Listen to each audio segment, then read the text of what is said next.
భారతదేశ సంస్కృతి సాంప్రదాయాలపై పిల్లలకు అవగాహన కార్యక్రమాలు నిర్వహిస్తున్నట్లు మెరిడియన్ పాఠశాల డైరెక్టర్ దేవేంద్ర రెడ్డి తెలిపారు. సిద్దిపేట జిల్లా కేంద్రంలోని మెరిడియన్ బ్రాంచ్ 1లో గణపతి సంబరాలను ఘనంగా నిర్వహించారు. ఈ సందర్భంగా మాట్లాడిన ఆయన మట్టి గణపతులను ప్రతి ఒక్కరూ పూజించాలని విద్యార్థులకు సూచించారు.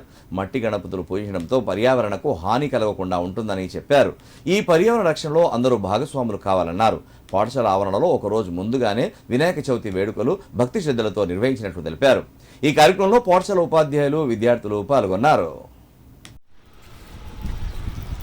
మన స్కూల్ కాంపౌండ్లో ప్రతి సంవత్సరము ప్రతి పండుగను జరుపుకుంటాము. మన భారతీయ సంస్కృతి సాంప్రదాయాలను, నాగరికతను కొత్త తరానికి అందజేయాలనే ఉద్దేశంతో మన స్కూల్లో ఇప్పుడు వినాయక చవితి ఉత్సవాలను స్టార్ట్ చేయడం జరిగింది. దీనిపై పిల్లలకు మంచి అవగాహన కలుగుతుంది.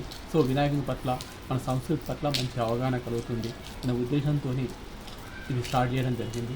అదేవిధంగా ప్రతి పండుగను కూడా మనం మన స్కూల్లో సెలబ్రేట్ చేసుకుంటాము. అందరికీ వినాయక చవితి శుభాకాంక్షలు.